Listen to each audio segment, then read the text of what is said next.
നമ്മുടെ ടീച്ചേഴ്സ് ഒക്കെ വെറും ടീച്ചേഴ്സാണ്, ഓണ്ടർപ്രണേഴ്സ് ഒന്നല്ലല്ലോ അവിടെ ഉള്ളത്. എഡ്യൂക്കേഷൻ നമ്മൾ കുറ്റം പറയുന്നത് എന്തുകൊണ്ട് വെച്ചാൽ അത് നമ്മളെ മക്കള് ആ രീതി പഠിക്കാത്തതുകൊണ്ടും കൂടിയല്ലേ.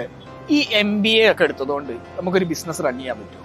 MBA എന്തെങ്കിലും ഓപ്പർച്യൂണിറ്റീസ് ഉണ്ട്, പുതിയ സംരംഭങ്ങൾ തുടങ്ങാൻ ED ക്ലബ്ബുകളൊക്കെ ഉണ്ട്. ED ക്ലബ്ബൊക്കെ നന്നായിട്ട് യൂസ് ചെയ്യണമെങ്കിൽ നമ്മൾ പിള്ളേർ യൂസ് ചെയ്യേണ്ട കാര്യങ്ങളാണ്. ഇപ്പൊ ഞാൻ പഠിച്ചത് ഇംഗ്ലീഷ് മീഡിയത്തിലാണ്, പക്ഷെ ഇംഗ്ലീഷ് പറയാൻ അറിയാച്ചാൽ നമ്മൾ പഠിക്കും. അപ്പൊ അവിടെയാണ് നിങ്ങൾ വരുന്നത്. ആക്ച്വലി മെന്റർഷിപ്പ്, അതായത് അവരെ കൊണ്ട് സംസാരിപ്പിക്കുക എന്നുള്ളതാണ്.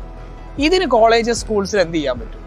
നമ്മൾ കുറെ തിയറി ക്ലാസ് പഠിപ്പിക്കുന്നുണ്ട്. മാനേജ്മെന്റ് 5M ഇതാണ് അതെന്നൊക്കെ.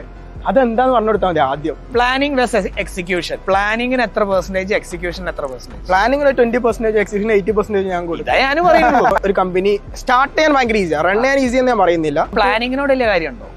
പ്ലാനിങ്ങോട് കാര്യമൊക്കെ ഉണ്ട് വെച്ചാൽ കാര്യമുണ്ട്.